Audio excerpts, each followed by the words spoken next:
खबर इसरो को लेकर के है, जहां इसरो ने एक बार फिर से यह साबित कर दिया है कि इसरो जब किसी अंतरिक्ष मिशन को अंतरिक्ष में भेजता है तो वह जीत की दर्ज को सुनिश्चित करता है। चाहे वह मंगलयान मिशन हो, चाहे वह चंद्रयान मिशन हो, चाहे वह आदित्य L1 मिशन हो और चाहे वह स्पेसएक्स मिशन ही क्यों ना हो, भारत अंतरिक्ष में 2 स्पेसक्राफ्ट को सफलतापूर्वक डॉक करने वाला चौथा देश बन गया है। इससे पहले रूस, अमेरिका और चीन ही ऐसा करने में सफल रहे हैं।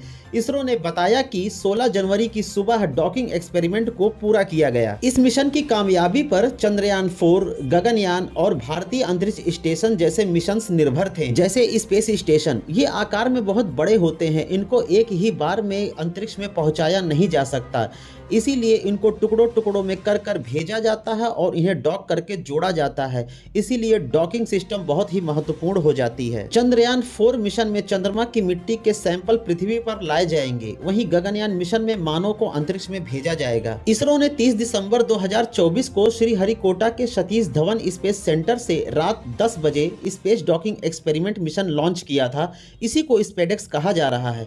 इसके तहत PSLV C-60 रॉकेट से 2 स्पेसक्राफ्ट पृथ्वी से लगभग 470 किलोमीटर की ऊंचाई पर डिप्लॉय किए गए थे। 7 जनवरी को इस मिशन में दोनों स्पेसक्राफ्ट को कनेक्ट किया जाना था, लेकिन इसे टाल दिया गया। फिर 9 जनवरी को भी तकनीकी कारणों से डॉकिंग टाल दी गई थी।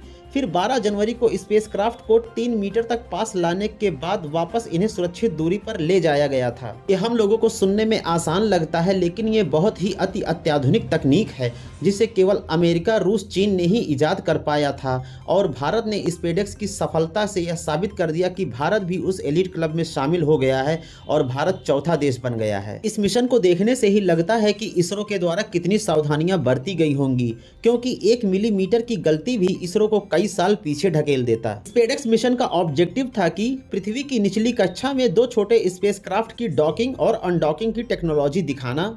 दूसरा था डॉकिंग किए गए 2 स्पेसक्राफ्ट के बीच इलेक्ट्रिक पावर ट्रांसफर करने की टेक्नोलॉजी का प्रदर्शन करना।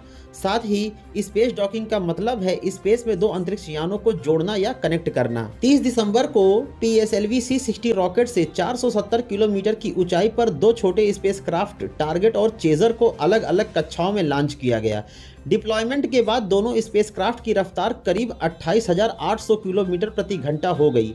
ये रफ्तार बुलेट की स्पीड से लगभग 10 गुना ज़्यादा थी। दोनों स्पेसक्राफ्ट के बीच सीधा कम्युनिकेशन लिंक नहीं किया गया, इन्हें जमीन से गाइड किया गया। दोनों स्पेसक्राफ्ट को एक दूसरे के करीब लाया गया। 5 किलोमीटर से 0.25 किलोमीटर के बीच की दूरी तय करते समय लेज़र रेंज फाइंडर का उपयोग किया गया। 300 मीटर से 1 मीटर की रेंज के लिए डॉकिंग कैमरे का इस्तेमाल हुआ।